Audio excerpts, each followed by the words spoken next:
O Partha, when a man gives up all the varieties of sense gratification which arise from mental concoction, and when his mind is thus purified, finds satisfaction in self alone, and then he is said to be in pure transcendental consciousness. So, what Prabhupada is also saying here is that all kinds of sense desire, okay, they are actually manufactured by our own mental concoction. Okay, for example, very common example I'll try to cite. Okay, we are working day in and day out in our respective offices. Okay, and sometimes like we get some leaves or some vacations. Okay, we plan some vacations, and what happens after that? Immediately, as soon as we get some time, we just simply pack our bags along with our families. We are, like enjoying some vacations, some Europe trip, Australia, US, wherever we want to go. Okay, and like this is what we are all doing. Okay, immediately, like weekend comes, we have to eat out. Okay, this is the unsaid rule today. Okay, like either lunch or dinner, or sometimes even both. Okay, we are simply, just eating out. Okay, and what are we doing for the whole day? Now that we are not cooking or anything, what are we doing whole day? We're simply watching some movies or some web series on the OTT platforms. So all these things are nothing but our mental concoctions. Okay, why? Because we think that these activities will give us happiness. These activities will give us satisfaction. Okay, but time and again, like we have seen that these activities will never ever make us happy. Okay, today maybe suppose we are going on a vacation with our family, it may give us a little bit of joy. Okay, but at the same time it is also very tiring. Okay, and the traveling part is also sometimes very very tedious, especially if you are having small kids with you. Okay, and at the same time, like it is not very satisfying. At the end of the day, again you will start hankering for something else, somewhere else, or someone else, like that. So the reason why this happens is because the spirit soul eternally, hankers for the association of Krishna himself. Okay, it does not hanker for anything else. Okay, just because we are, covered by the illusory potency of Krishna, the Maya Shakti of Krishna. Therefore, what we are trying to do is we are trying to look for this happiness at the wrong places. Okay, we think that a nice family vacation will make us happy. We think that eating out will make us happy. We think that okay, watching some movies in a multiplex or on the OTT platforms will make us happy. Okay, but it's not that, right? I mean, it is never ever going to make us happy. The hankering will only increase, as the time passes, and we'll simply waste our times. Okay, just imagine one thing, that for example, if an employee goes to the office and straight away goes into the recreation room, okay, spends the entire day over there, and then come back home. Okay, and he or she makes this routine each and every single day. What will happen? The organization or the company will tolerate this kind of a behavior only for maybe maximum 1 or 2 months. Okay, after that, employee will be fired. Okay, fired from the organization. Why? Because they are not doing the task that they have been hired for. Rather, they are doing all the unnecessary activities. See, recreation room is there in the office to enhance the productivity of the employee. That okay, they can take a break, they can recharge themselves, for a while, and then they can come back and focus more on the task at hand and then complete it, properly. Same is the case with us. Okay, that we have been given this human form of life.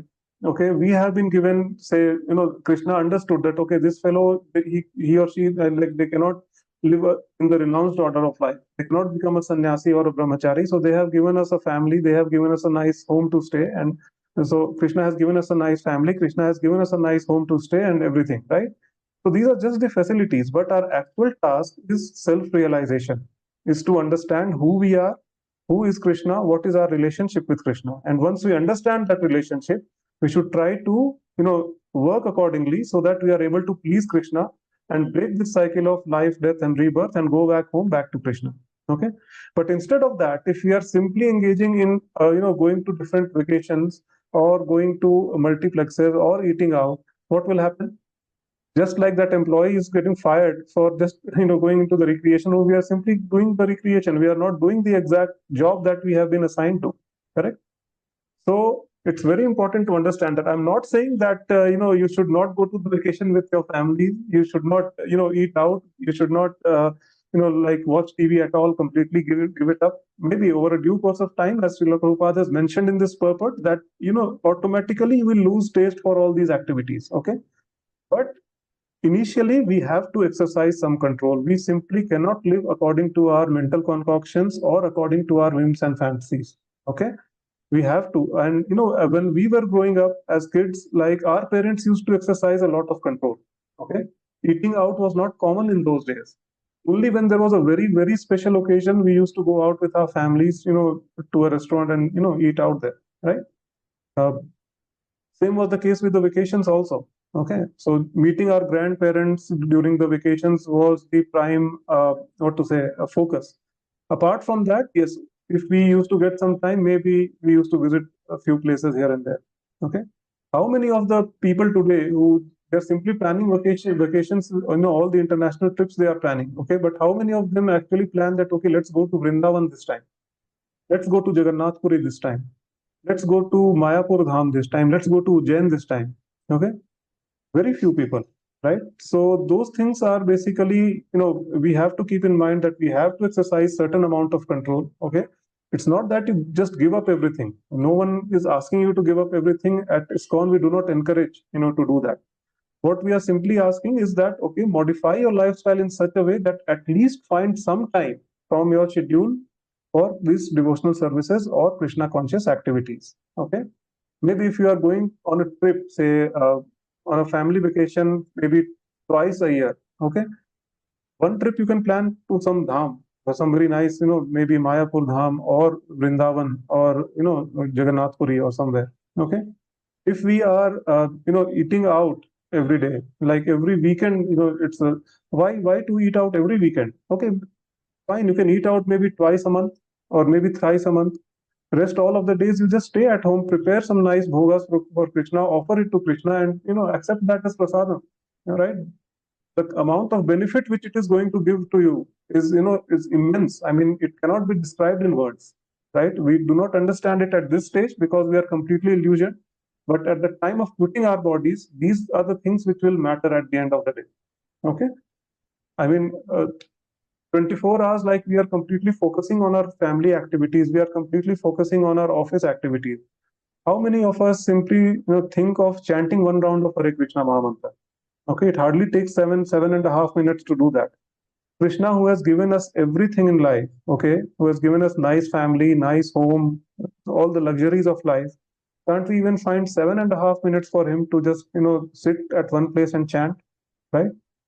So all those people who don't believe in this power of chanting, I can guarantee them at this point of time that to just practice this chanting for 1 week. Okay, sit at one place, try to concentrate on the sound vibration, and chant Hare Krishna, Krishna Krishna, Hare Hare, Hare Ram, Ram Ram, Hare Hare.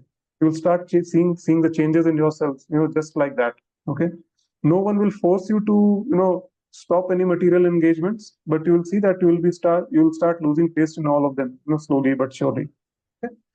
So this is the what to say, the sum and substance of this verse, basically. Okay, and Krishna is also saying that we should try to give up all the material engagements which are coming out of our own mental concoctions. Okay, whatever we are doing according to our own whims and fantasies is our mental concoction and nothing more than.